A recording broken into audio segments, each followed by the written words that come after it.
Without objection, the chair is authorized to declare the committee in recess at any point. Pursuant to House Deposition Authority Regulation 10, the chair announces the committee's approval to release the deposition material presented during tonight's hearing.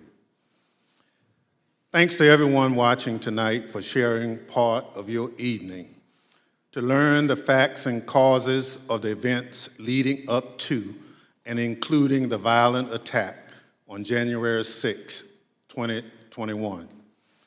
Our democracy, electoral system, and country. I'm Benny Thompson, chairman of the January 6, 2021 committee. I was born, raised, and still live in Bolton, Mississippi, a town with a population of 521, which is midway between Jackson and Vicksburg, Mississippi, and the Mississippi River. I'm from a part of the country where people justify the actions of slavery, the Ku Klux Klan, and lynching. I'm reminded of that dark history as I hear voices today try and justify the actions of the insurrectionists on January 6, 2021. Over the next few weeks, hopefully you will get to know the other members, my colleagues up here, and me. We represent a diversity of communities from all over the United States, rural areas and cities, East Coast, West Coast, and the Heartland. All of us have one thing in common. We swore the same oath. That same oath that all members of Congress take upon taking office and afterwards every 2 years if they are reelected. We swore an oath to defend the Constitution against all enemies, foreign and domestic. The words of the current oath taken by all of us that nearly every United States government employee takes have their roots in the Civil War. Throughout our history, the United States has fought against foreign enemies to preserve our democracy, electoral system, and country. When the United States Capitol was stormed and burned in 1814, foreign enemies were responsible. Afterward, in 1862, when American citizens had taken up arms against this country, Congress adopted a new oath to help make sure no person who had supported the rebellion could hold a position of public trust. Therefore, Congresspersons and United States federal government employees were required for the first time to swear an oath to defend the Constitution against all enemies, foreign and domestic. That oath was put to test on January 6, 2021. The police officers who held the line that day honored their oath. Many came out of that day bloodied and broken. They still bear those wounds, visible and invisible. They did their duty. They repelled the mob and ended the occupation of the Capitol.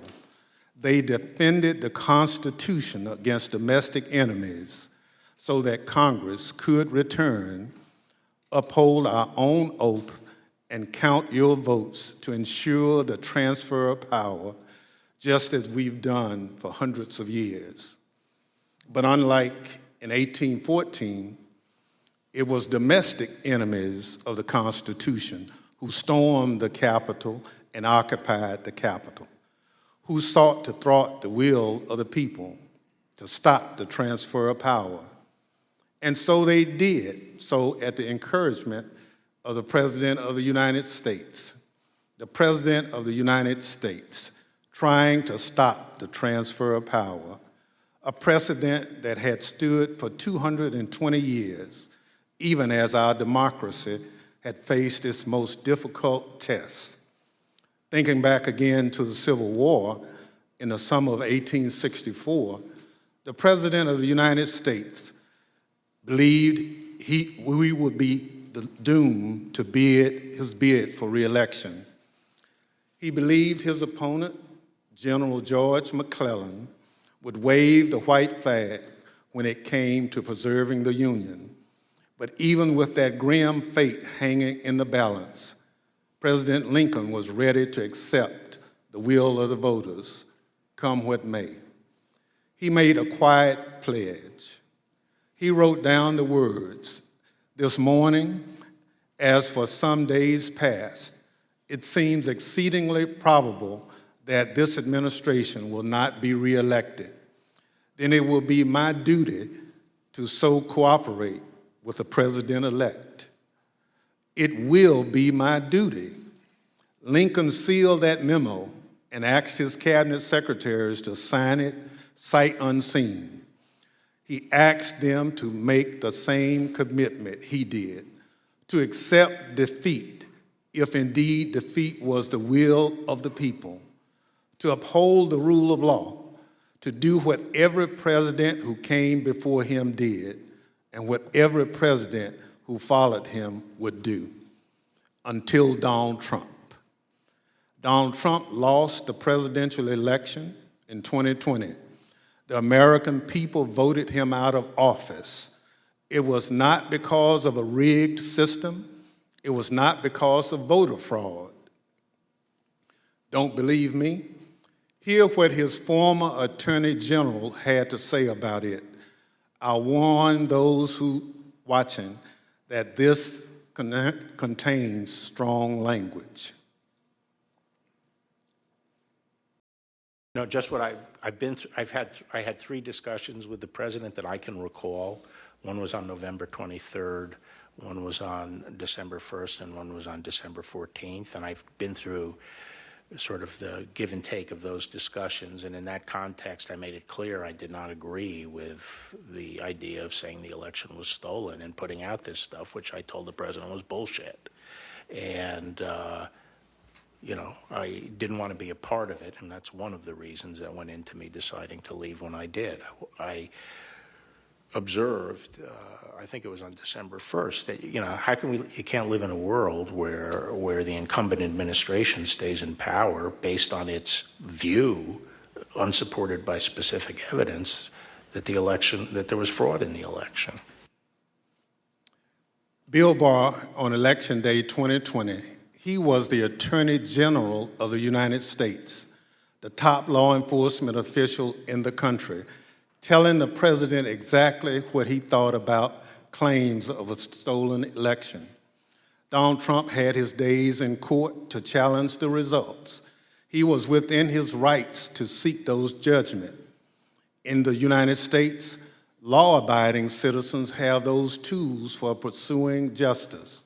He lost in the courts, just as he did at the ballot box. And in this country, that's the end of the line. But for Donald Trump, that was only the beginning of what became a sprawling, multi-step conspiracy aimed at overturning the presidential election, aimed at throwing out the votes of millions of Americans, your votes, your voice in our democracy, and replacing the will of the American people with his will to remain in power after his term ended. Donald Trump was at the center of this conspiracy, and ultimately, Donald Trump, the President of the United States, spurred a mob of domestic enemies of the Constitution to march down the Capitol and subvert American democracy. Any legal jargon you hear about seditious conspiracy, obstruction of an official proceeding, conspiracy to defraud the United States boils down to this. January 6th was the culmination of an attempted coup, a brazen attempt, as one writer put it shortly after January 6th, to overthrow the government. The violence was no accident. It represented Trump's last stand, most desperate chance to halt the transfer of power. Now, you may hear those words and think, this is just another political attack on Donald Trump by people who don't like him. That's not the case. My colleagues and I all wanted an outside independent commission to investigate January 6th, similar to what we had after 9/11. But after first agreeing to the idea, Donald Trump's allies in Congress put a stop to it. Apparently, they don't want January 6th investigated at all. And in the last 17 months, many of those same people have tried to whitewash what happened on January 6th, to rewrite history, call it a tourist visit, label it legitimate political discourse. Donald Trump and his followers have adopted the words of the songwriter, "Do you believe me or your lying eyes?" We can't sweep what happened under the rug. The American people deserve answers. So I come before you this evening, not as a Democrat, but as an American who swore an oath to defend the Constitution. The Constitution doesn't protect just Democrats or just Republicans. It protects all of us, we the people. And this scheme was an attempt to undermine the will of the people. So tonight, and over the next few weeks, we're going to remind you of the reality of what happened that day. But our work must do much more than just look backwards. Because of our democracy remains in danger, the conspiracy to thwart the will of the people is not over. There are those in this audience who thirst for power but have no love or respect for what makes America great: devotion to the Constitution, allegiance to the rule of law, our shared journey to build a more perfect union. January 6th and the lies that led to insurrection have put 2.5 centuries of constitutional democracy at risk. The world is watching what we do here. America has long been expected to be a shining city on the hill, a beacon of hope and freedom, a model for others when we are at our best. How can we play that role when our house is in such disorder? We must confront the truth with candor, resolve, and determination. We need to show that we are worthy of the gifts that are the birthright of every American. That begins here, and it begins now, with a true accounting of what happened and what led to the attack on our Constitution and our democracy. In this moment, when the dangers of our Constitution and our democracy loom large, nothing could be more important. Working alongside the public servants on this dais has been one of the greatest honors of my time in Congress. It's been a particular privilege to count as a partner in this effort and to count as a friend the gentlewoman from Wyoming, Ms. Cheney. She's a patriot, a public servant of profound courage, of devotion to her oath and the Constitution. It's my pleasure to recognize Ms. Cheney for her opening statement. Thank you very much, Mr. Chairman, and let me echo those words about the importance of bipartisanship and what a tremendous honor it is to work on this committee. Mr. Chairman, at 6:01 p.m. on January 6th, after he spent hours watching a violent mob besiege, attack, and invade our Capitol, Donald Trump tweeted, but he did not condemn the attack. Instead, he justified it. "These are the things and events that happen," he said, "when a sacred landslide election victory is so unceremoniously and viciously stripped away from great patriots who've been badly and unfairly treated for so long."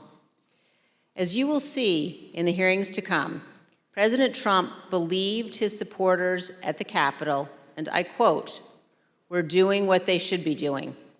This is what he told his staff as they pleaded with him to call off the mob, to instruct his supporters to leave.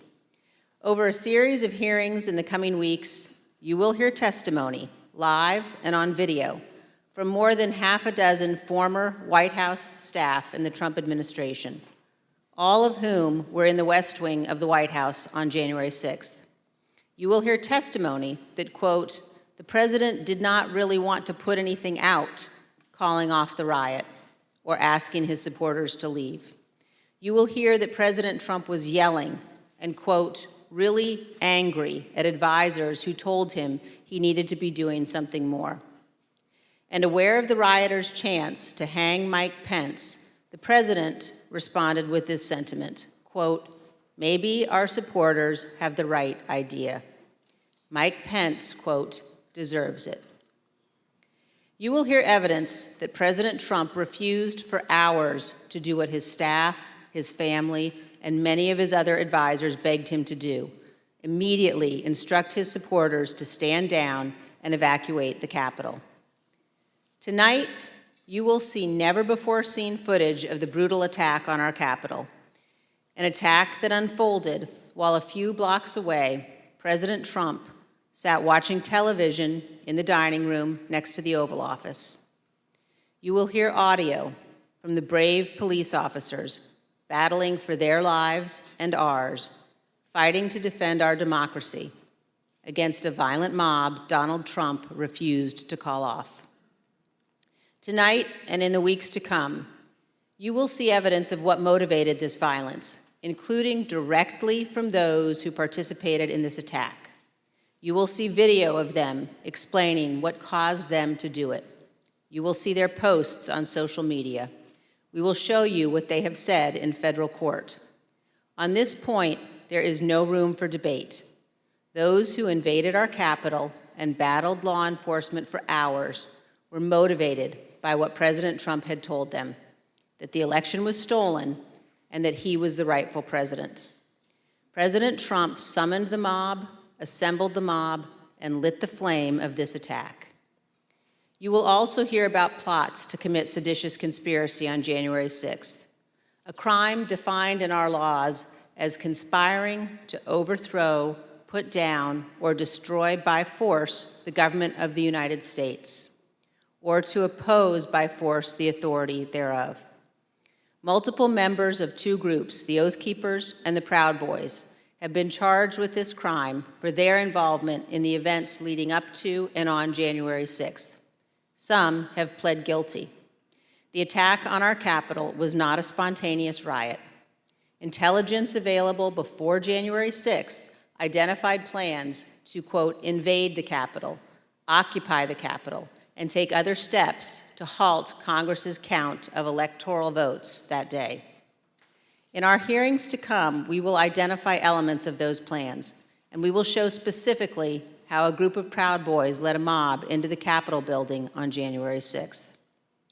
Tonight, I am going to describe for you some of what our committee has learned and highlight initial findings you will see this month in our hearings.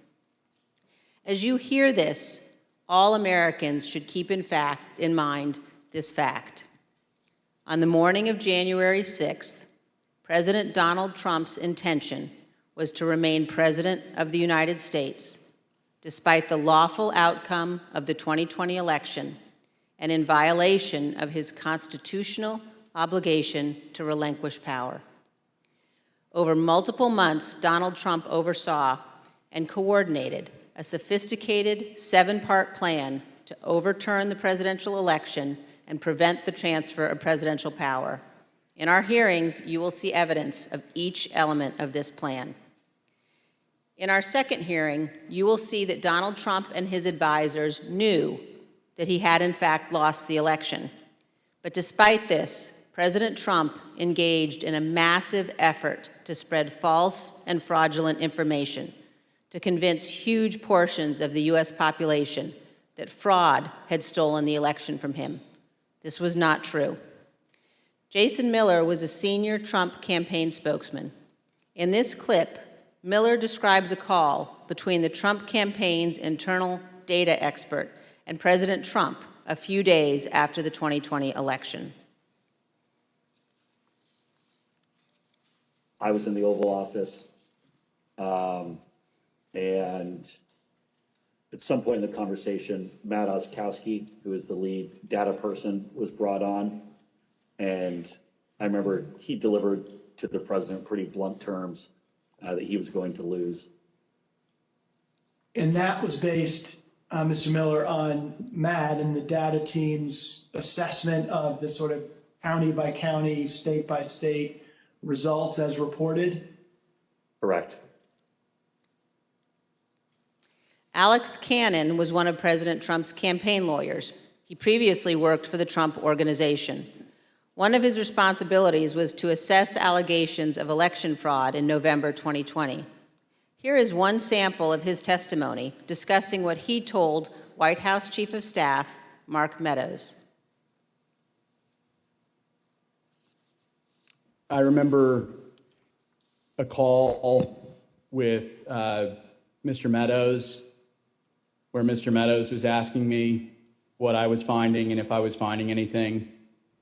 And I remember sharing with him that we weren't finding anything that would be sufficient to change the results in any of the key states. When was that conversation? Probably in November, mid to late November. I think it was before my child was born. And what was Mr. Meadows' reaction to that information?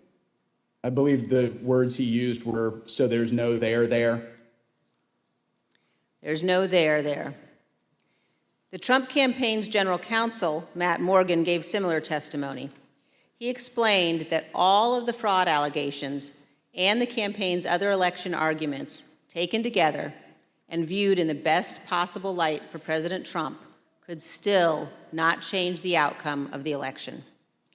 President Trump's Attorney General Bill Barr also told Donald Trump his election claims were wrong.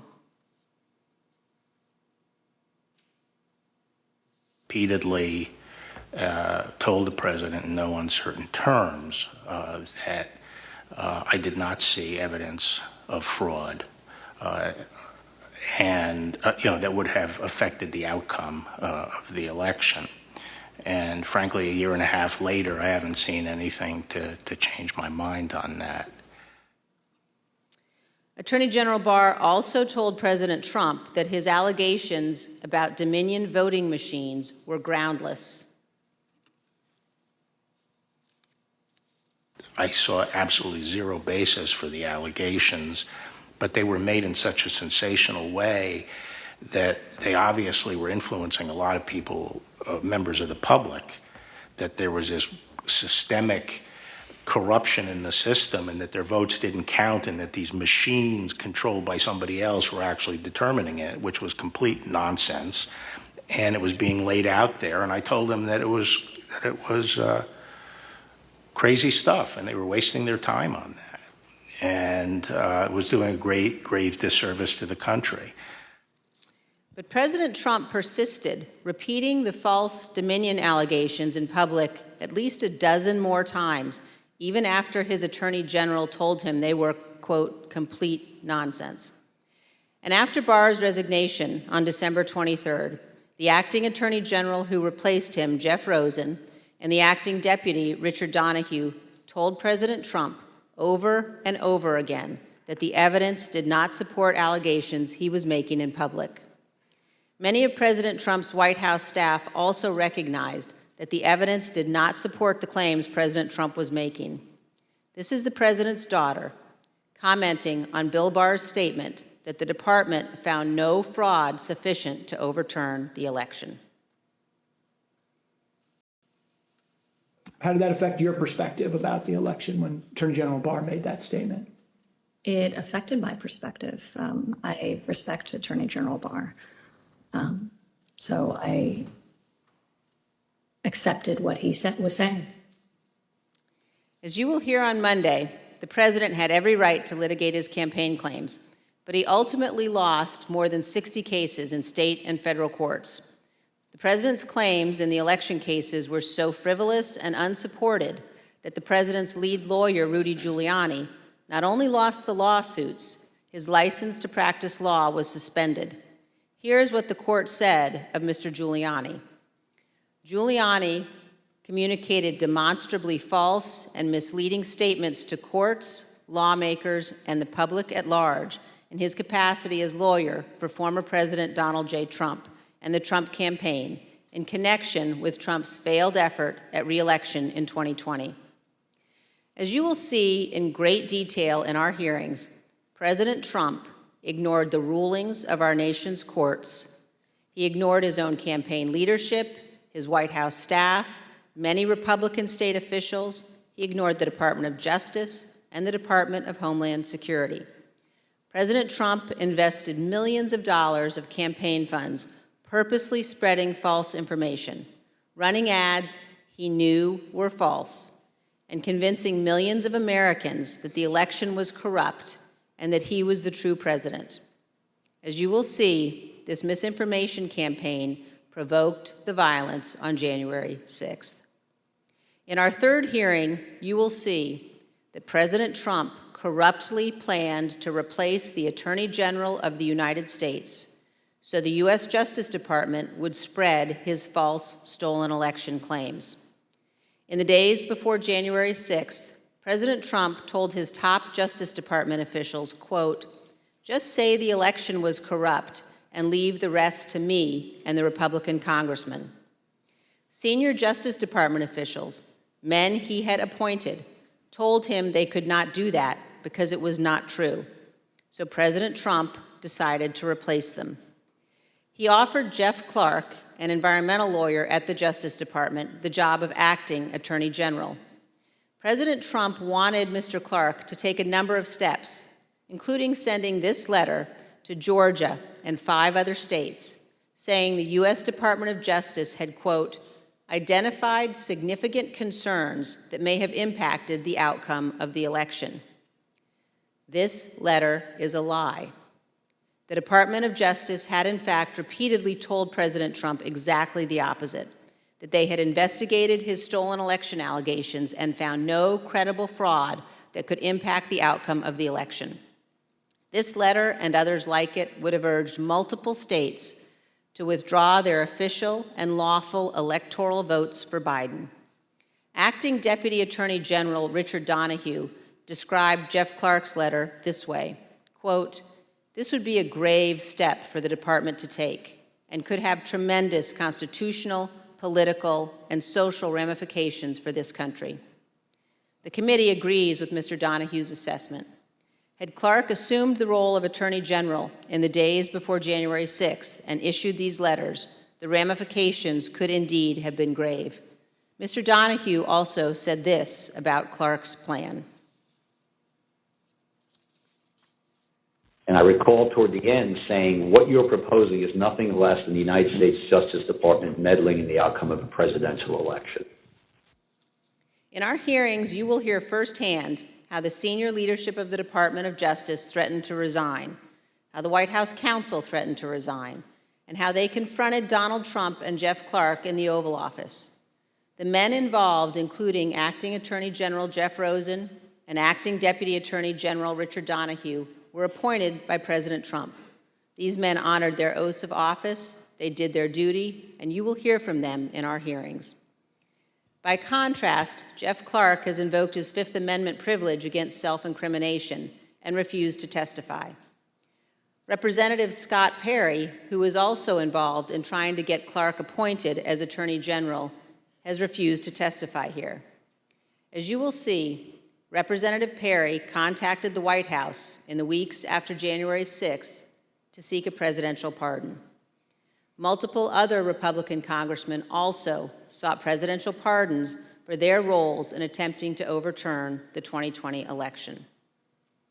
In our fourth hearing, we will focus on President Trump's efforts to pressure Vice President Mike Pence to refuse to count electoral votes on January 6th. Vice President Pence has spoken publicly about this. President Trump is wrong. I had no right to overturn the election. The presidency belongs to the American people and the American people alone. And frankly, there is no idea more un-American than the notion that any one person could choose the American president. What President Trump demanded that Mike Pence do wasn't just wrong, it was illegal and it was unconstitutional. You will hear this in great detail from the Vice President's former general counsel. Witnesses in these hearings will explain how the former Vice President and his staff informed President Trump over and over again that what he was pressuring Mike Pence to do was illegal. As you will hear, President Trump engaged in a relentless effort to pressure Pence, both in private and in public. You will see the evidence of that pressure from multiple witnesses, live and on video. Vice President Pence demonstrated his loyalty to Donald Trump consistently over 4 years, but he knew that he had a higher duty to the United States Constitution. This is testimony from the Vice President's Chief of Staff. So I think the Vice President was proud of his 4 years of service, and he felt like much had been accomplished in those 4 years. And I think he was proud to have stood beside the President for all that had been done. But I think he ultimately knew that his fidelity to the Constitution was his first and foremost oath. And that's what he articulated publicly, and I think that that's what he felt. His fidelity to the Constitution was more important than his fidelity to President Trump and his desire. The oath he took. Yep. Yes. You'll also hear about a lawyer named John Eastman. Mr. Eastman was deeply involved in President Trump's plans.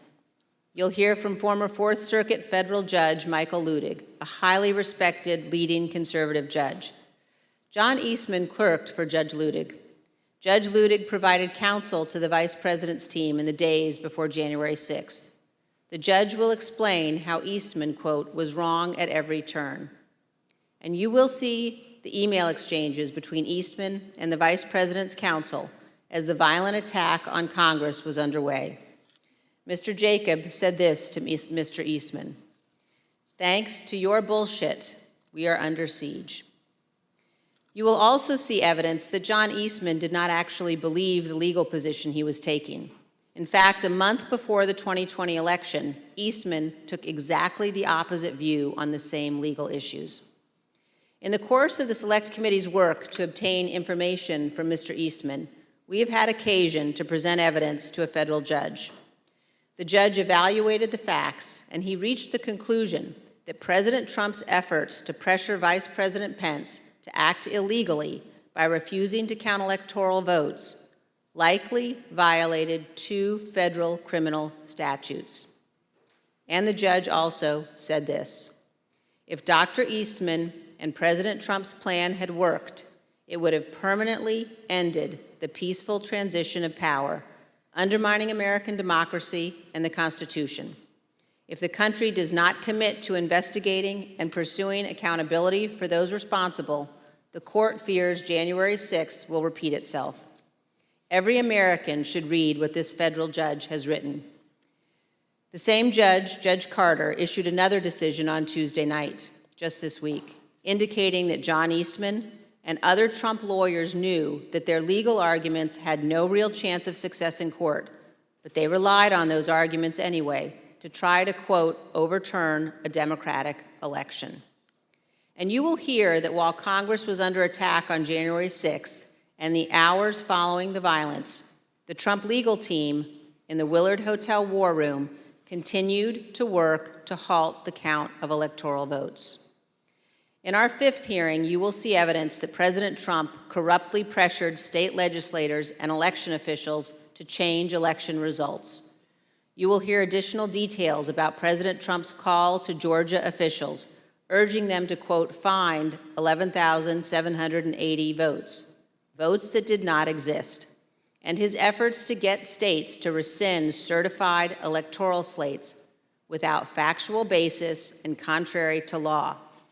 You will hear new details about the Trump campaign and other Trump associates' efforts to instruct Republican officials in multiple states to create intentionally false electoral slates and transmit those slates to Congress, to the Vice President, and the National Archives, falsely certifying that Trump won states he actually lost. In our final 2 June hearings, you will hear how President Trump summoned a violent mob and directed them illegally to march on the United States Capitol. While the violence was underway, President Trump failed to take immediate action to stop the violence and instruct his supporters to leave the Capitol. As we present these initial findings, keep 2 points in mind.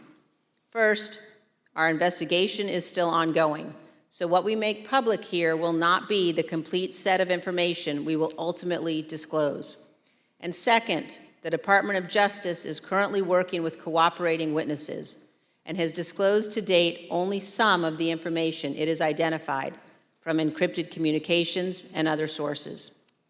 On December 18, 2020, a group including General Michael Flynn, Sidney Powell, Rudy Giuliani, and others visited the White House. They stayed late into the evening. We know that the group discussed a number of dramatic steps, including having the military seize voting machines and potentially rerun elections. You will also hear that President Trump met with that group alone for a period of time before White House lawyers and other staff discovered the group was there and rushed to intervene.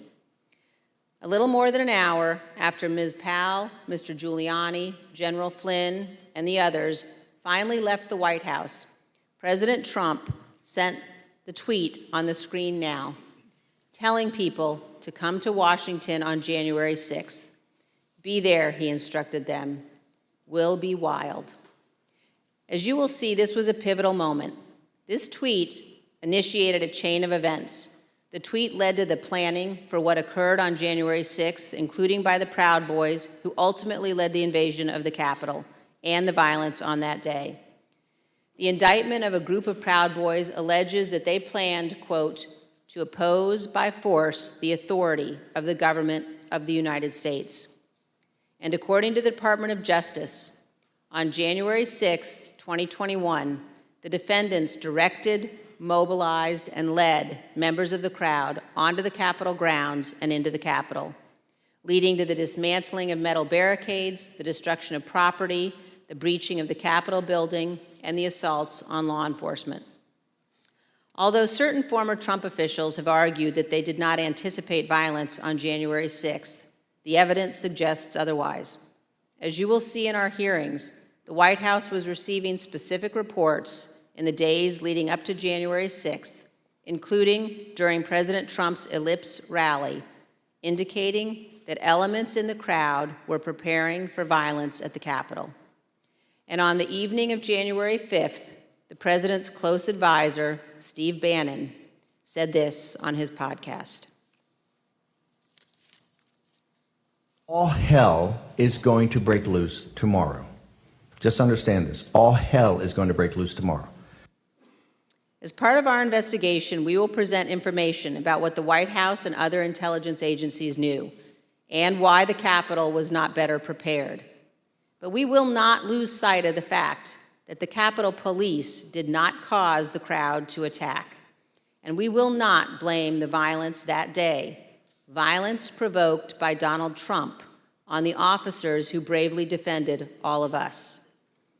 In our final hearing, you will hear a moment-by-moment account of the hours-long attack from more than half a dozen White House staff, both live in the hearing room and via videotaped testimony.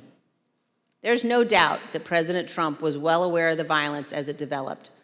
White House staff urged President Trump to intervene and call off the mob. Here is a document written while the attack was underway by a member of the White House staff, advising what the president needed to say. Quote, anyone who entered the Capitol without proper authority should leave immediately. This is exactly what his supporters on Capitol Hill and nationwide were urging the president to do. He would not. You will hear that leaders on Capitol Hill begged the president for help, including Republican leader McCarthy, who was, quote, scared, and called multiple members of President Trump's family after he could not persuade the president himself. Not only did President Trump refuse to tell the mob to leave the Capitol, he placed no call to any element of the United States government to instruct that the Capitol be defended. He did not call his Secretary of Defense on January 6th. He did not talk to his Attorney General. He did not talk to the Department of Homeland Security. President Trump gave no order to deploy the National Guard that day, and he made no effort to work with the Department of Justice to coordinate and deploy law enforcement assets. But Vice President Pence did each of those things. For example, here is what General Milley, the chairman of the Joint Chiefs of Staff, testified to this committee. There were 2 or 3 calls with Vice President Pence. He was very animated, and he issued very explicit, very direct, unambiguous orders. There was no question about that. And he was, and I can get you the exact quotes, I guess, from some of our records somewhere, but he was very animated, very direct, very firm, and to Secretary Miller. Get the military down here, get the Guard down here, put down this situation, etc. By contrast, here is General Milley's description of his conversation with President Trump's Chief of Staff, Mark Meadows, on January 6th. He said, we have to kill the narrative that the Vice President is making all the decisions.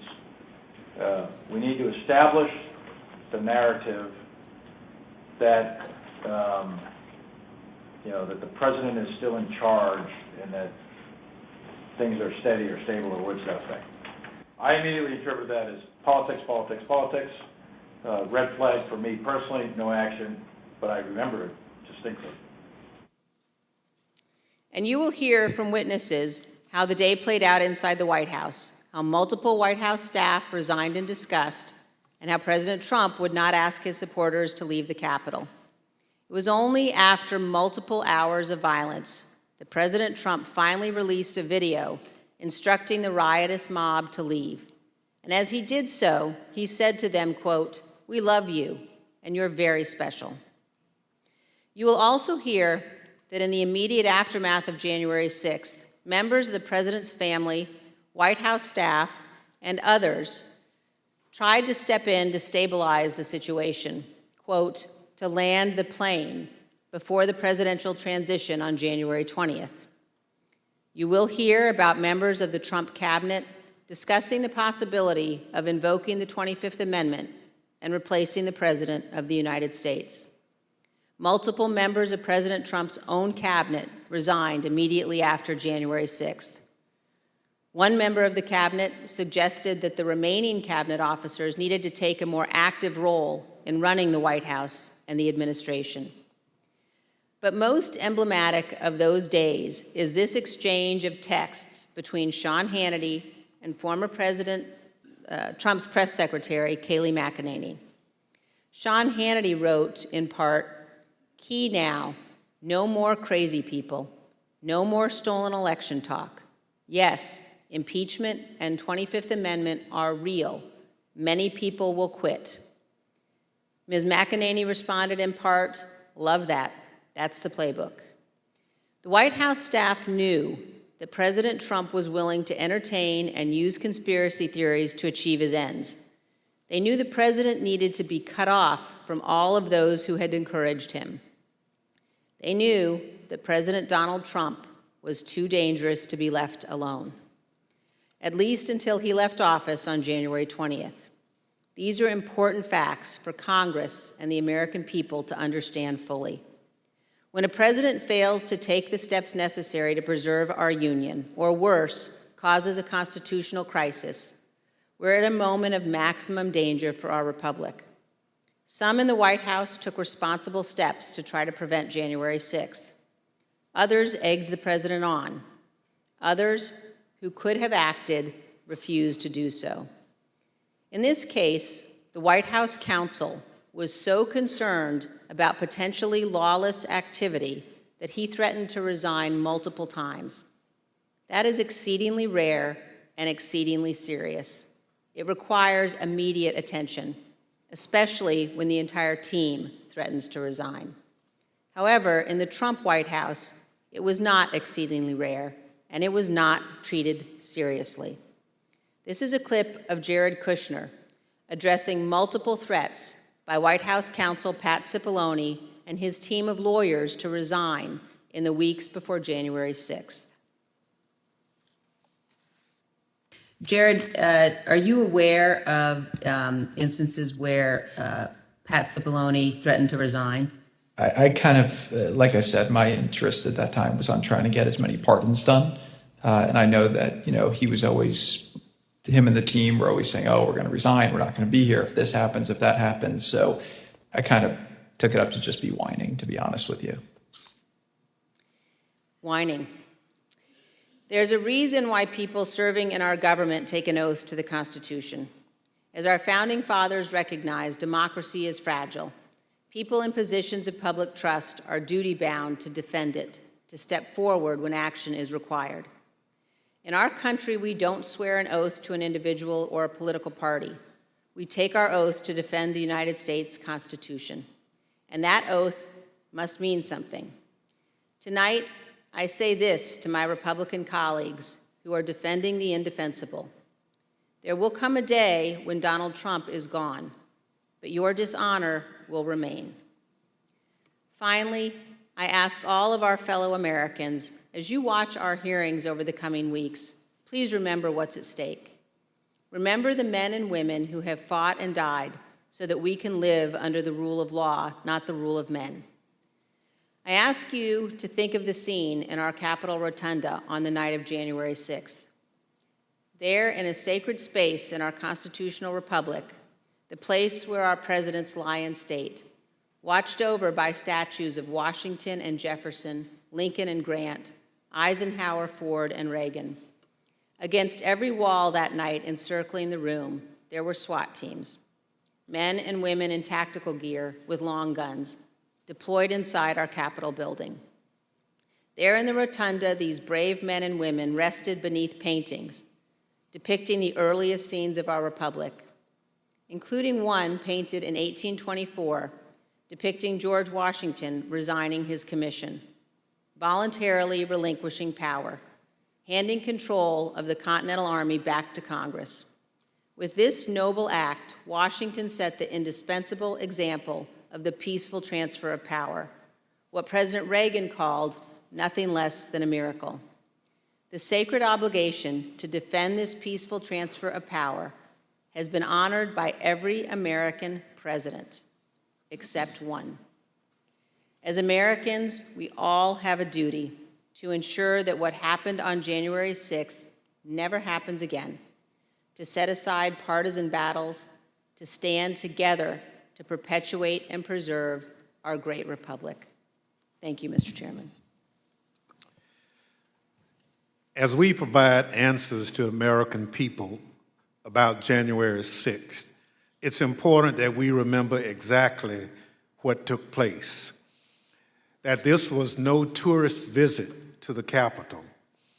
Most of the footage we are about to play has never been seen. The Select Committee obtained it as a part of our investigation. This isn't easy to watch. I want to warn everyone that this video includes violence and strong language. Without objection, I include in the record a video presentation of the violence of January 6th. Proud of your boy! Proud of your boy! Proud of your boy! Yeah, just for awareness, be advised, there's probably about 300 Proud Boys. They're marching eastbound in this 400 block of kind of Independence, actually on the mall towards the United States Capitol. I am not allowed to say what's going to happen today because everyone's just going to have to watch for themselves. But it's going to happen.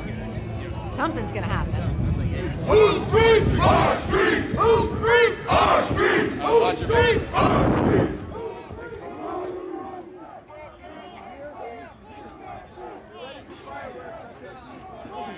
You hurt you. We are on your side. Don't make us go against you. Understand the side. Pick a side. These are our streets. $20 a picture. I hope Mike is going to do the right thing. I hope so. I hope so. Because if Mike Pence does the right thing, we win the election. All Vice President Pence has to do is send it back to the states to recertify. And we become president, and you are the happiest people. Mike Pence is going to have to come through for us. And if he doesn't, that will be a sad day for our country. Because you'll never take back our country with weakness. You have to show strength, and you have to be strong. USA! Cruiser 50. It does look like we're going to have an ad hoc march stepping off here. There's a crowd surge heading east. We love Trump! We love Trump! We love Trump! We love Trump! We love Trump! We love Trump! We love Trump! Mike Pence, I hope you're going to stand up for the good of our Constitution and for the good of our country. And if you're not, I'm going to be very disappointed in you. I will tell you right now.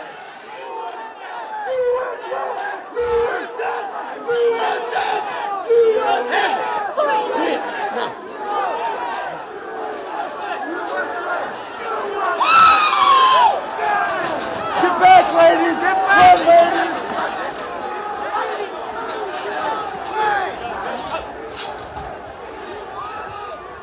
Priority. We just had protests. East Circle, breach the line. We need backup.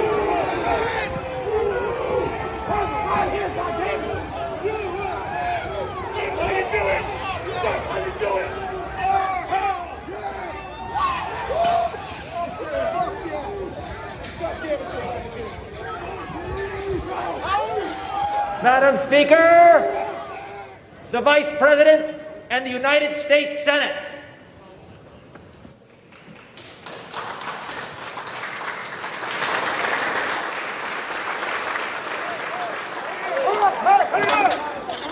We're going to give riot warnings as soon as the outlet is here. We're going to give riot warnings.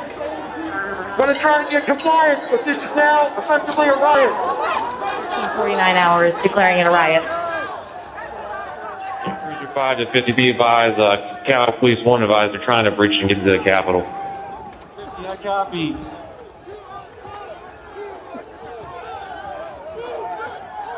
Hold the line! Hold the line! Hold the line! Hold the line! Back the line! 42. We're about 5 miles out. We're trying to make our way through all this.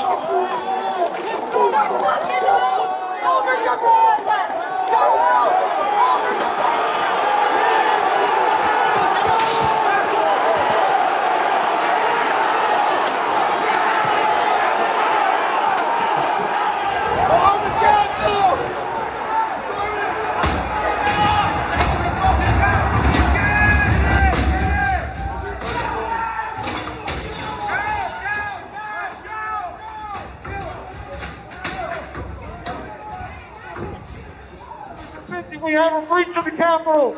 Breach of the Capitol to the upper level! Be advised, they're requesting additional resources on the east side as they've broken into that window and they're trying to kick it in.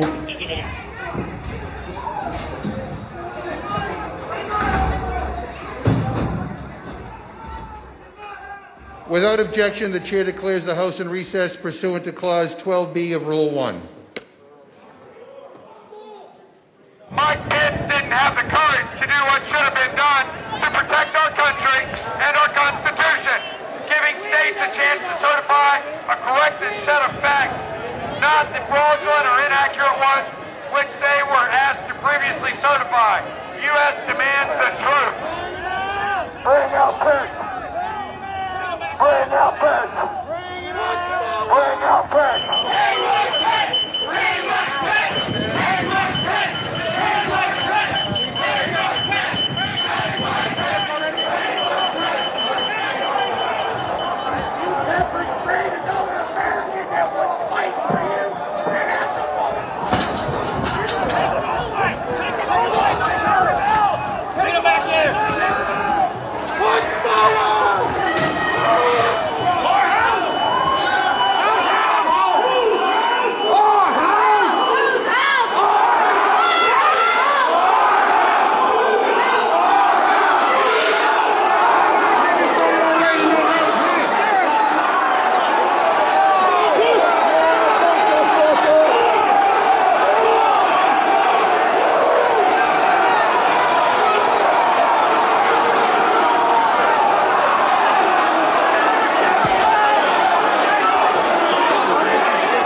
We're gonna get too many fucking people. Look at this fucking vantage point, man. We're fucked.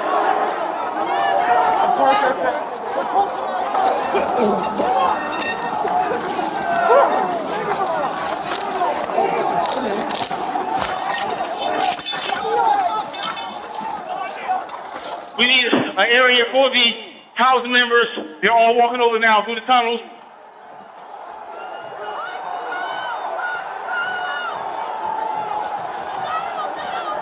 We're trying to hold the upper deck. We are trying to hold the upper deck now. We need to hold the doors of the Capitol.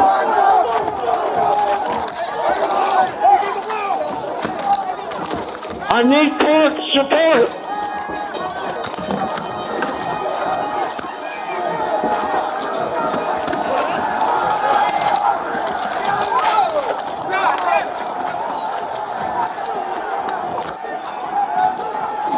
We lost the line. We lost the line. All MPDs pull back. All MPDs pull back up to the upper deck. All MPDs pull back to the upper deck. ASAP.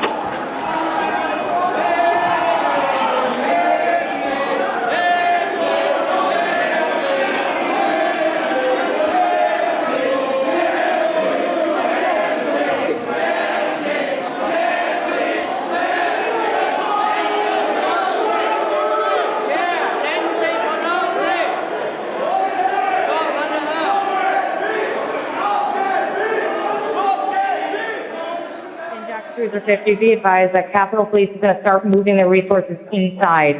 They're going to start the M4 officers first.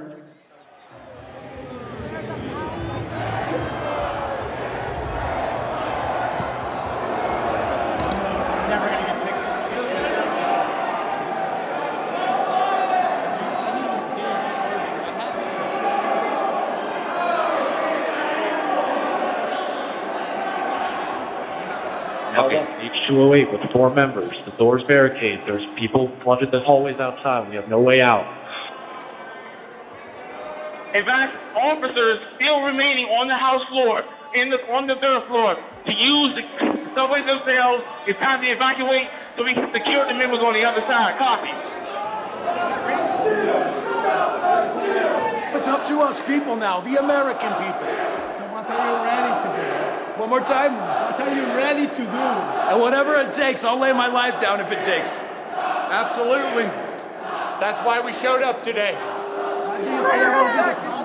Bring her out here! Hey! We're coming in if you don't bring her out! Fuck you! Fuck you! Fuck bitch! You back up! You back up! I have myself on back. Don't even try. Get him up! Get him up! Get him up! Officer down! Get him up! Get him up! Get him up! Hold up! Get him up! Hold up!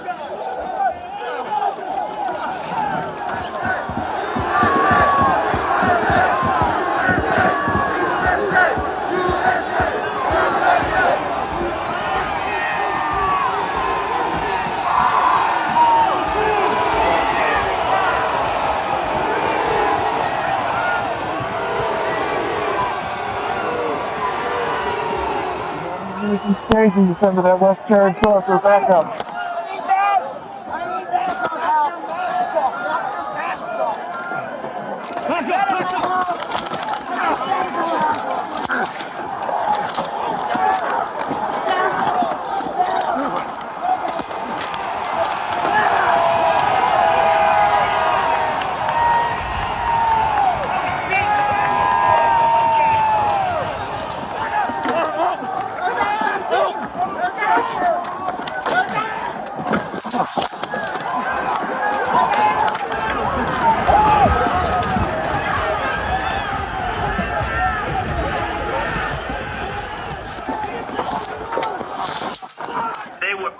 People. These were great people. The crowd was unbelievable. And I mentioned the word love, the love in the air. I've never seen anything like it.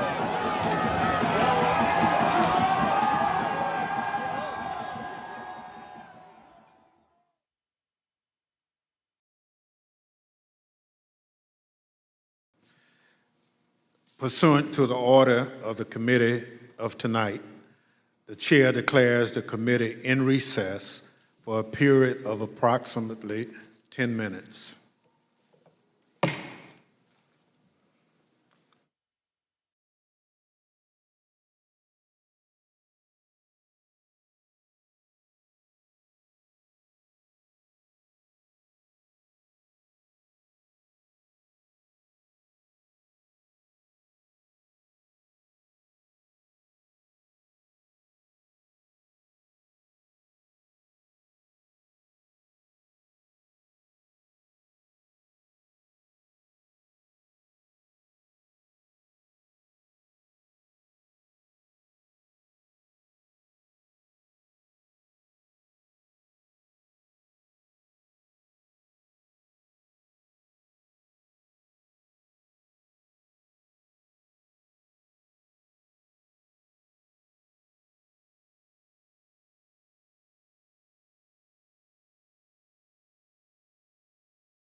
The committee will be in order.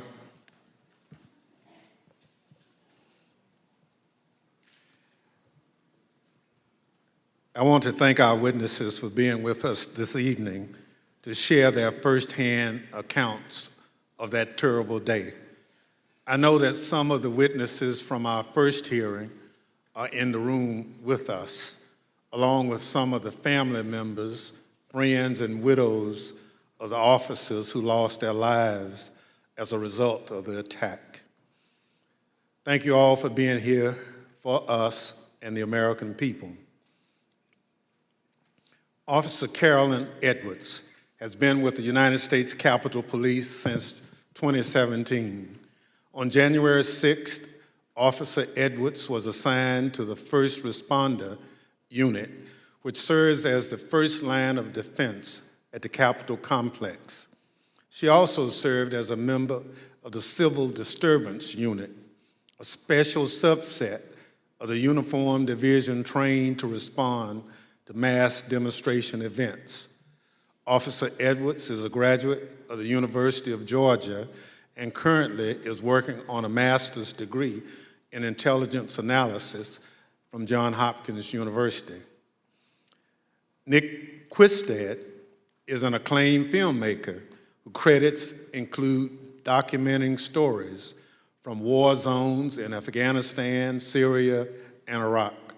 On January 6th, Mr. Quickstead was working on a documentary about, quote, why Americans are so divided when Americans have so much in common, end quote.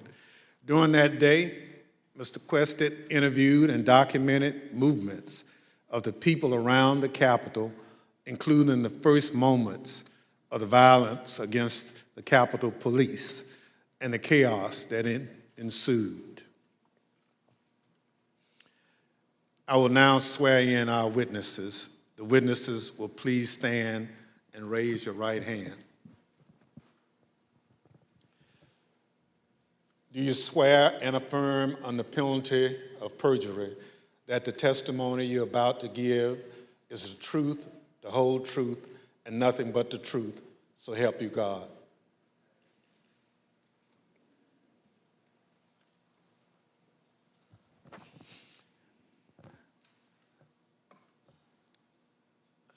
Let the record reflect the witnesses answered in the affirmative.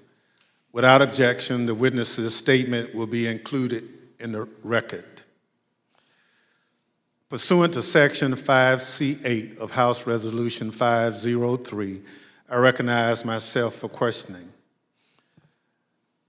As you saw just a few minutes ago, the Proud Boys instigated the first breach of the Capitol just before 1 o'clock p.m., where rioters pushed over barricades near the Peace Circle at the foot of the Capitol. Our two witnesses tonight were both there at the time of that first breach. Officer Edwards was standing with other officers behind a line of bike racks that marked the perimeter of the Capitol grounds. She bravely tried to prevent an angry crowd from advancing on the Capitol. Unfortunately, she was overrun and knocked unconscious as the crowd advanced on the Capitol. Mr. Quickstead was a few yards away from Officer Edwards, taking footage of the Proud Boys as part of his work on a documentary film. Most of his footage has never been shown publicly before we shared it this evening. Officer Edwards, I'd like to start by asking if you could tell us why you believe it's important for you to share your story this evening with the committee and the American public. Please, your microphone. Well, thank you, Mr. Chairman. I really appreciate it, and thank you to the committee for having me here to testify. I was called a lot of things on January 6, 2021, and the days thereafter. I was called Nancy Pelosi's dog, called incompetent, called a hero, and a villain. I was called a traitor to my country, my oath, and my Constitution. In actuality, I was none of those things. I was an American, standing face to face with other Americans, asking myself how many times, many times, how we had gotten here. I had been called names before, but never had my patriotism or duty been called into question. I, who got up every day, no matter how early the hour or how late I got in the night before, to put on my uniform and to protect America's symbol of democracy. I, who spent countless hours in the baking sun and freezing snow to make sure that America's elected officials were able to do their job.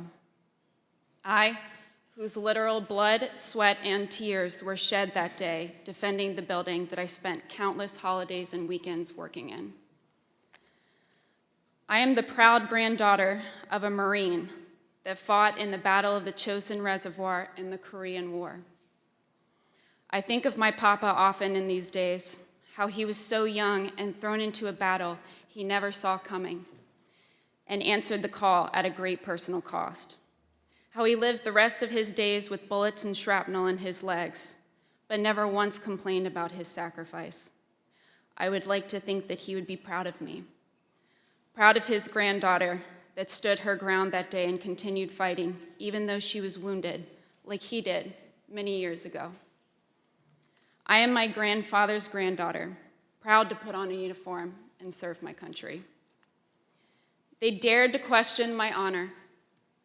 They dared to question my loyalty. And they dared to question my duty. I am a proud American, and I will gladly sacrifice everything to make sure that the America my grandfather defended is here for many years to come. Thank you. Officer Edwards, your story and your service is important, and I thank you for being here tonight. Ms. Quickstead, I also like to ask you to introduce yourself.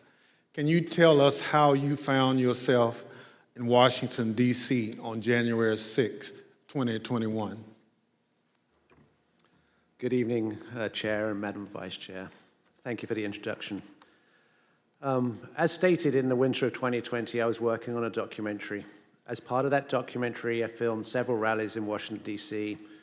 on December the 11th and December the 12th. And I learned there would be a rally on the Mall on January 6th. So my 3 colleagues and I came down to document the rally. According to the permit of the event, there was going to be a rally at the Ellipse. We arrived at the Mall and observed a large contingent of Proud Boys marching towards the Capitol. We filmed them, and almost immediately I was separated from my colleagues. I documented the crowd turn from protesters to rioters to insurrectionists. I was surprised at the size of the group, the anger and the profanity.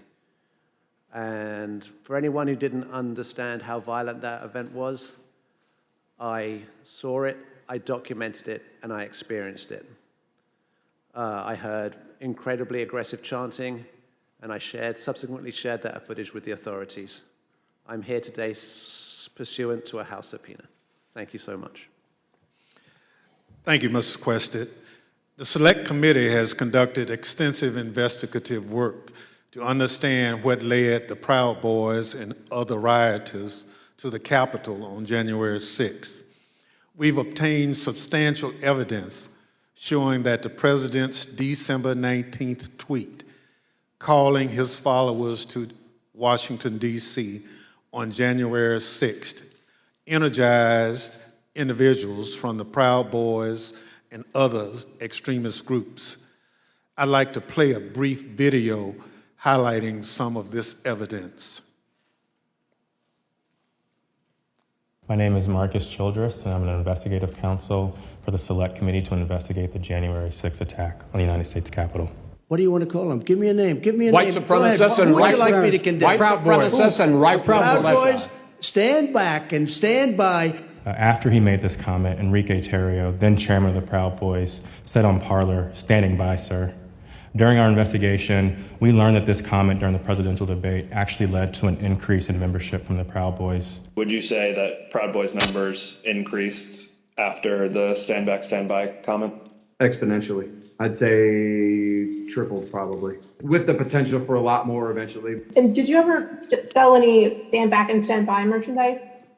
One of the vendors on my page actually beat me to it, but I wish I would have made a stand back, stand by shirt.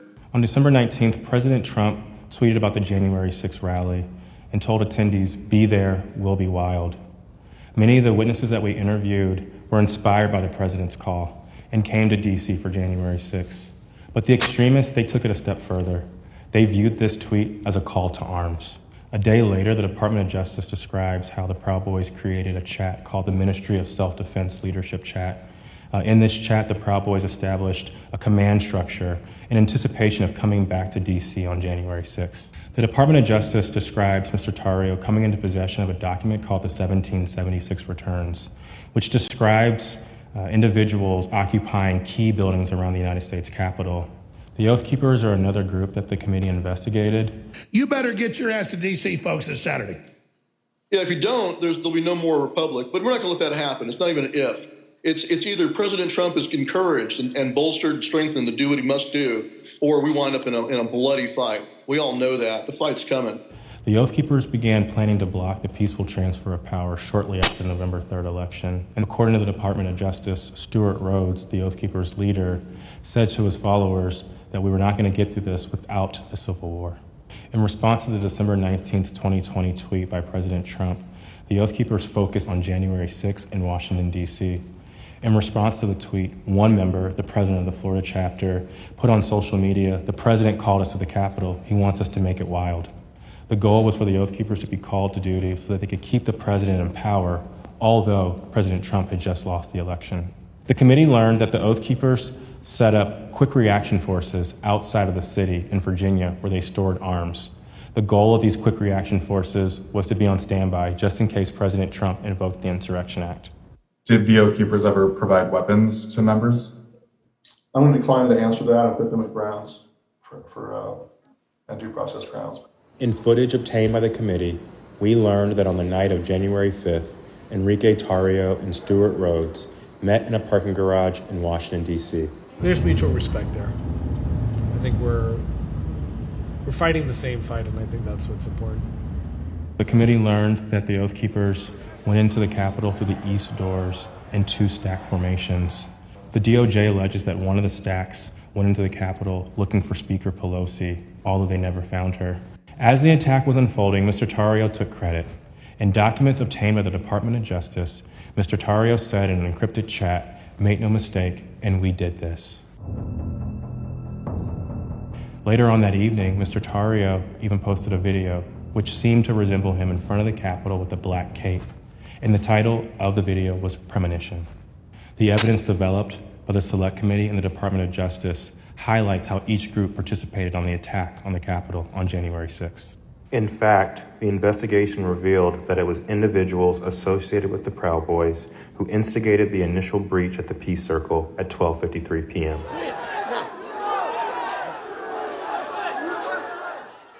Within 10 minutes, rioters had already filled the Lower West Plaza. By 2 o'clock, rioters had reached the doors on the west and the east plazas. And by 2:13, rioters had actually broken through the Senate wing door and gotten into the Capitol building. A series of breaches followed. At 2:25 p.m., rioters breached the east side doors to the Rotunda.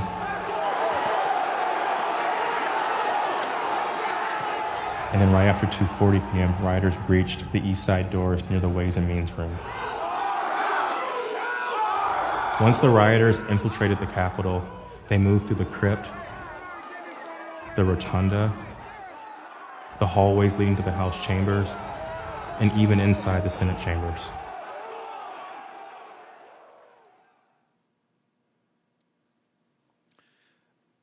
Individuals associated with two violent extremist groups have been charged with seditious conspiracy in connection with the January 6th attack. One is the Oath Keepers. They are a group of armed anti-government extremists. The other group is the Proud Boys. They promote white supremacist beliefs and have engaged in violence with people they view as their political enemies. Members of both groups have already pled guilty to crimes associated with the January 6th attack. Mr. Quested, as part of the documentary you've been filming, you gained access to the Proud Boys and their leader, Enrique Tarrio. Your crew filmed them in Washington, D.C. on the evening of January 5th and then on January 6th. On January 5th, the night before the attack, you were with the head of the Proud Boys, Mr. Tarrio, in Washington, D.C. What happened? We picked up Mr. Tarrio from jail. He'd been arrested for carrying some magazines, some extra capacity magazines, and he took responsibility for the burning of the Black Lives Matter flag that was stolen from the church on December the 12th. We were attempting to get an interview with Mr. Tarrio. We had no idea of any of the events that were going to subsequently happen. We drove him to pick up his bags from the property department of the police, which is just south of the mall. We picked up his bags and went to get some other bags from the Phoenix Hotel, where we encountered Mr. Stuart Rhodes from the Oath Keepers. By the time I'd gone to park the car, my colleague was saying, who'd got into the car with Mr. Tarrio, that they had moved to a location around the corner, the parking garage of the Hall of Legends, I believe.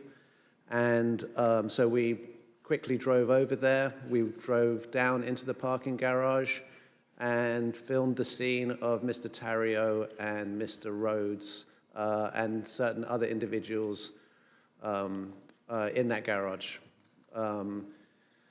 We then continued to follow Mr. Tarrio. There was some discussion about where he was going to go. He ended up going towards a hotel in Baltimore, and we conducted an interview with him in the hotel room. And then we returned to DC for that night. And what was interesting that night, actually, was that was the first indication that DC was much more busy than it had been any other time we'd been here, because we couldn't get into the hotels we wanted to, and we ended up at a hotel that, was not as satisfactory as we would have hoped. Thank you. So what you're saying is you filmed the meeting between Mr. Tarrio and Oath Keepers leader Stuart Rhodes, right? Indeed. You couldn't hear what was said, but according to the Justice Department indictment of Mr. Tarrio, a participant referenced the Capitol. Now, on the morning of January 6th, you learned the Proud Boys would gather near the rally scheduled to take place near the White House. What time did you meet up with the Proud Boys, and what was happening when they met? We met up with the Proud Boys somewhere around 10:30 a.m., and they were starting to walk down the mall easterly direction towards the Capitol. There was a large contingent, more than I had expected, and I was confused to a certain extent why we were walking away from the president's speech, because that's what I felt we were there to cover. So at 10:30 a.m., that's early in the day. That's even before President Trump had started speaking. Am I correct? Yes, sir. So how many Proud Boys would you estimate were marching together to the Capitol? A couple of hundred, potentially. Yeah, I'd say a couple of hundred Proud Boys were marching towards the Capitol at that point. At the time, was the area heavily guarded? No, that was, I remember we walked we walked down the mall, we walked to the right of the reflecting pool, and then north along the road that leads to the Peace Circle. And as we were walking past the peace circle, I framed the Proud Boys to the right of my shot with the Capitol behind, and we see one sole police officer at the barriers, which subsequently breached. We then walk up and past a tactical unit preparing, and you see that in the film where the man questions their duty and their honor, and you see maybe a dozen Capitol Police putting on their riot gear. So, how would you describe the atmosphere at that time? The atmosphere it seemed to be much darker. I make efforts to create a familiarity between myself and my subjects to make them feel comfortable. And the atmosphere was much darker this day than had been in these other days.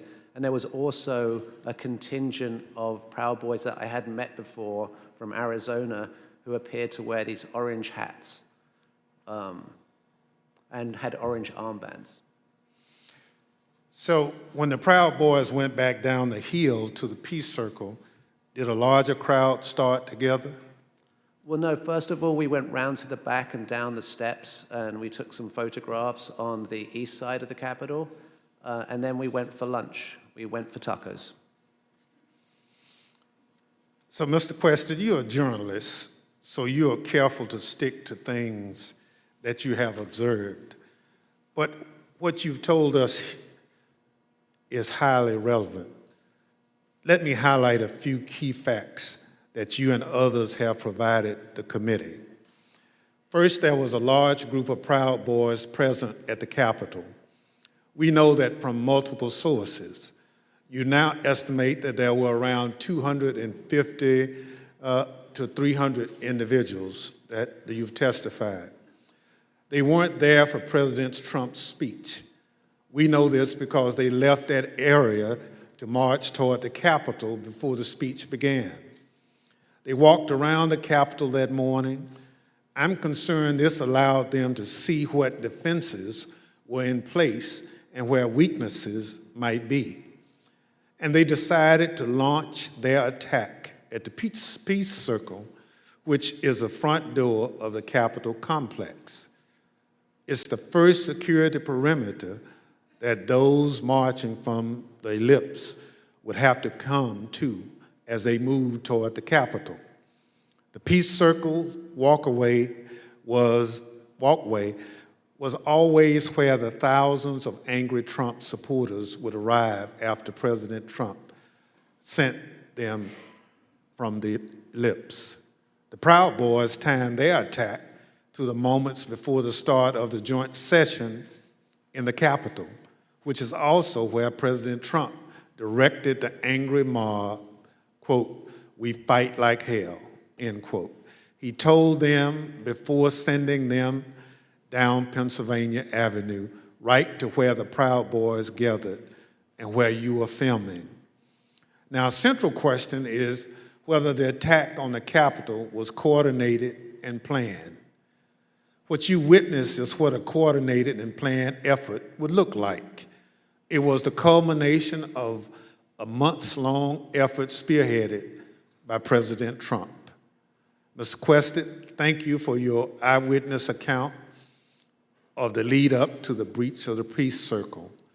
This brings us to a point in time where you and Officer Edwards were in close proximity. At this point, I reserve the balance of my time pursuant to 5C, Section 8 of House Resolution 503. The chair recognizes the gentlewoman from Wyoming, Ms. Cheney, for questioning. Thank you very much, Mr. Chairman. Officer Edwards, I want to start by thanking you for your service and thank you for your courage. Thank you for being here this evening.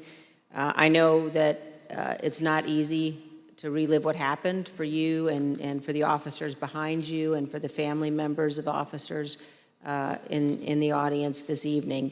But it's really important for the country to have a full accounting and understand what happened. I want to start, Officer Edwards, with a short clip that shows the horrible moment when you were injured as the peace circle was breached.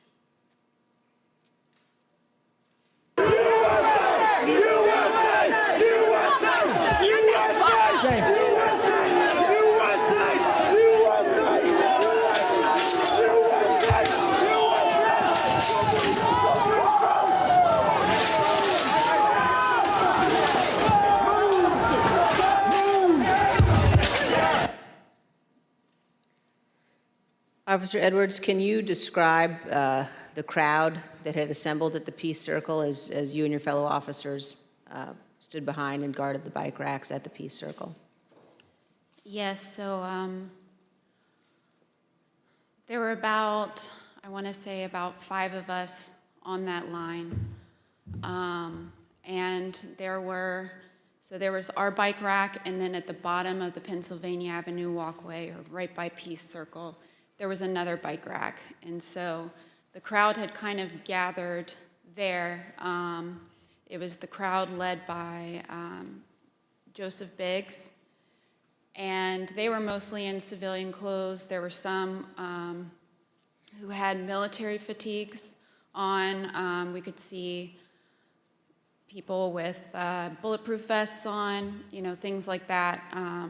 They didn't seem, extremely cohesive, but they had gathered there in their outfits, but they had gathered there together, and Joseph Biggs started, he had a megaphone, and he started talking about, first it was things kind of relating to Congress, and then the tables started turning once the, what is now the Arizona group is what you said, the crowd with orange hats, they came up chanting F-U-C-K, Antifa, and they joined that group. And once they joined that group, Joseph Biggs' rhetoric turned to the Capitol Police. He started asking us questions like, you didn't miss a paycheck during the pandemic. Mentioning stuff about our pay scale was mentioned. And, started turning the tables on us.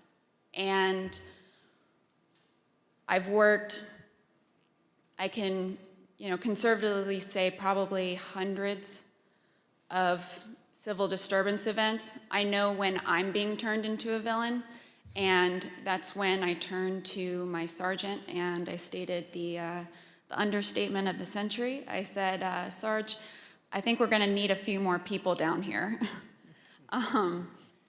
And so after that, I think they started conferring. They went a little silent. They started conferring among each other.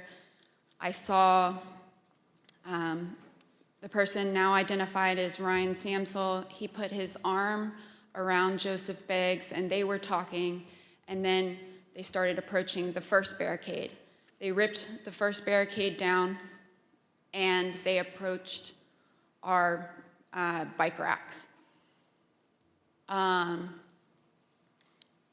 At that time, we started holding on, grabbing the bike racks.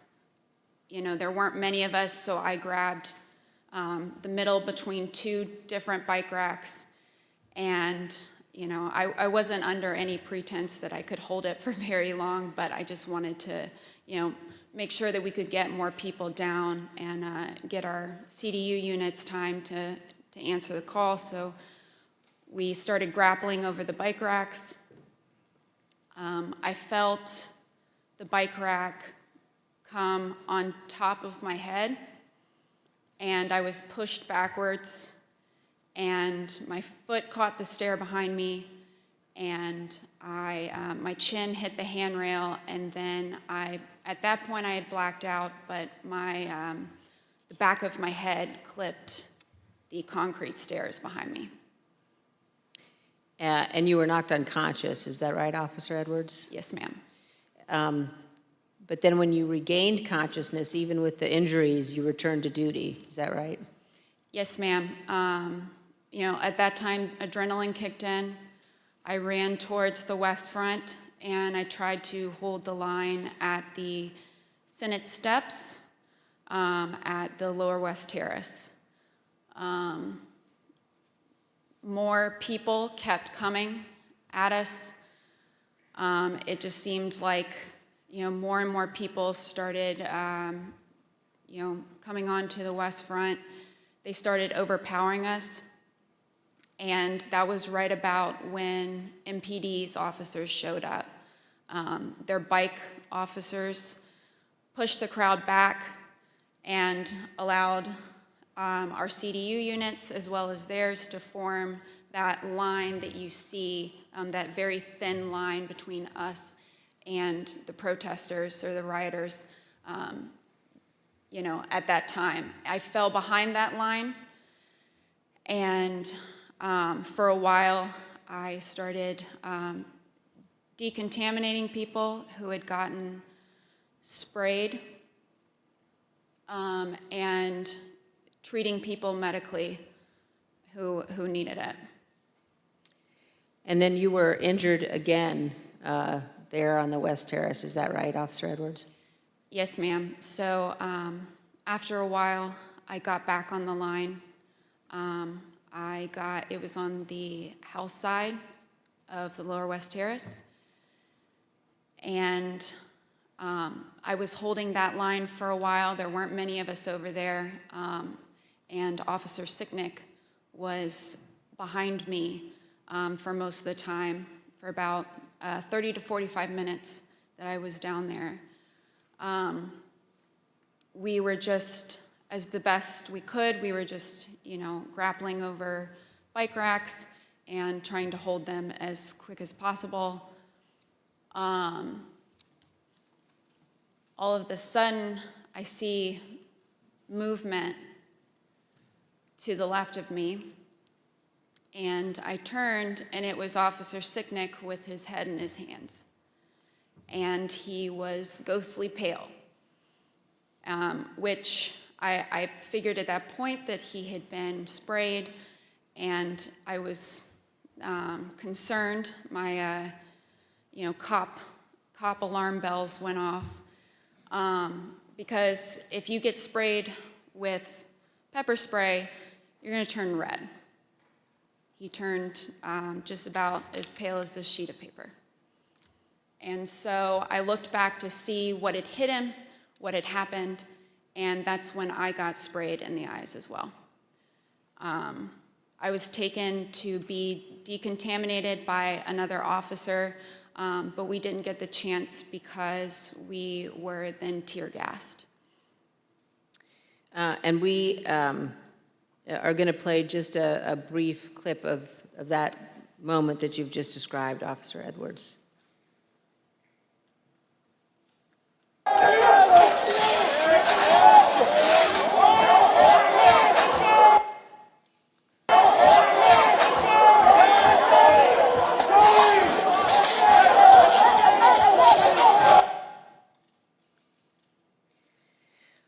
Officer Edwards, I just want to thank you for being here. And I know, again, how difficult it is. I know the family of Officer Sicknick as well, who's here tonight. And one of the things one of the Capitol Police officers said to me recently was to ask me whether or not, as members of Congress, all of us understood that on that day, on January 6th, when we were evacuated from the chamber, were led to a safe, undisclosed location, whether we knew that so many of you had rushed out of the building and into the fight. And I can assure you that we do know that, and that we understand how important your service is. Thank you for your continued work with our committee and the interviews, and thank you very much for both of you for being here this evening. Mr. Chairman, I yield back. Thank you very much. Ms. Edwards, can you give us one memory of that awful day that stands out most vividly in your mind? I can. That time when I talked about falling behind MPD's line, I remember because I had been kind of shielded away because I was holding those stairs, so I wasn't able to really see what was going on over here. When I fell behind that line and I can just remember my breath catching in my throat because what I saw was just a war scene. It was something like I'd seen out of the movies. I couldn't believe my eyes. There were officers on the ground, you know, they were bleeding, they were throwing up, they were, you know, they had, I mean, I saw friends with blood all over their faces. I was slipping in people's blood. You know, I was catching people as they fell.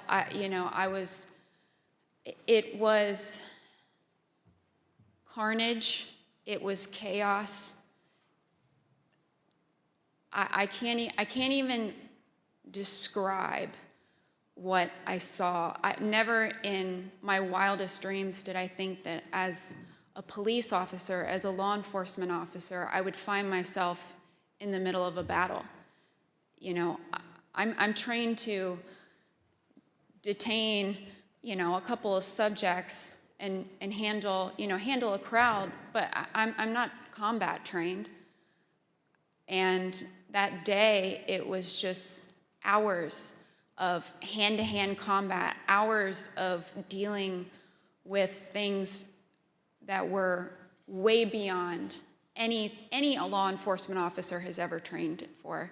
And I just remember that moment of stepping behind the line and just seeing the absolute war zone that the West Front had become.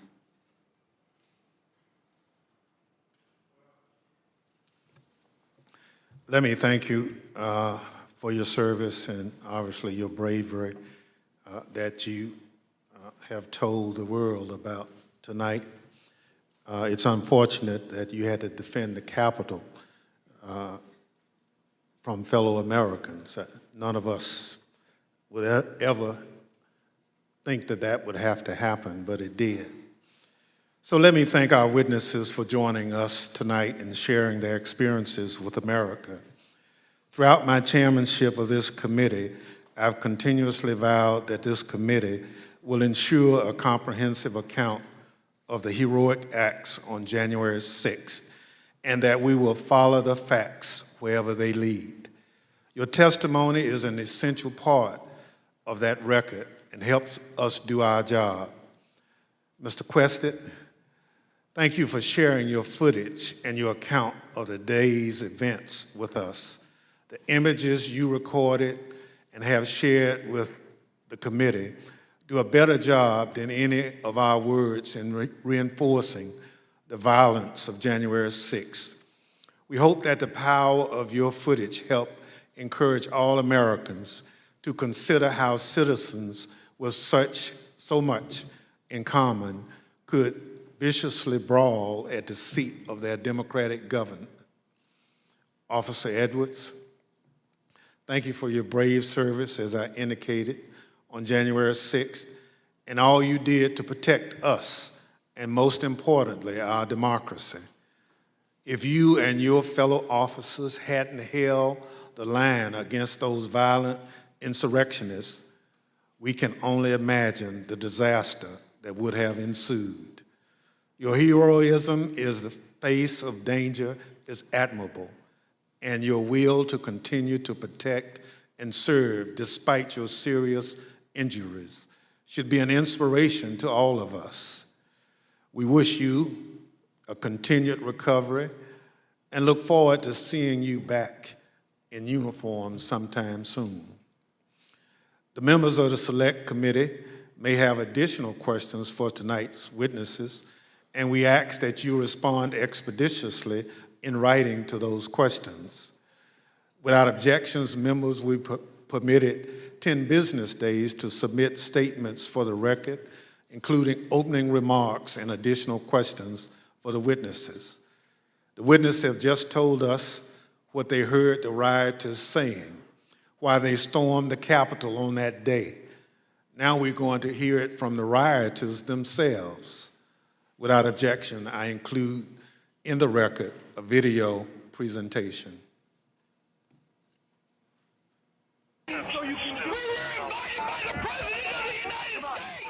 What really made me want to come was the fact that, I had supported Trump all that time. I did believe, that the election was being stolen. And Trump asked us to come. He personally asked for us to come to D.C. that day. And I thought, for everything he's done for us, if this is the only thing he's going to ask of me, I'll do it. We're going to walk down to the Capitol. Did you recall President Trump mentioning going to the Capitol during his speech? Oh, yeah. So that's one of my disappointments. He said he was going to go with us, that he was going to be there. I know why I was there, and that's because he called me there, and he laid out what is happening in our government.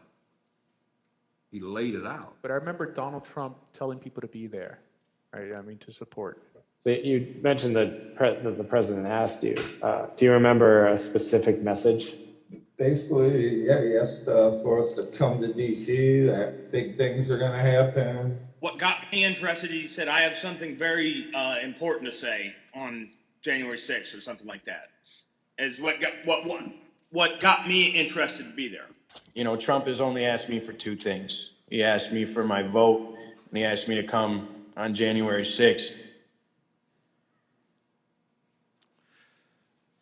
When the committee reconvenes next week, we're going to examine the lies that convinced those men and others to storm the Capitol, to try to stop the transfer of power.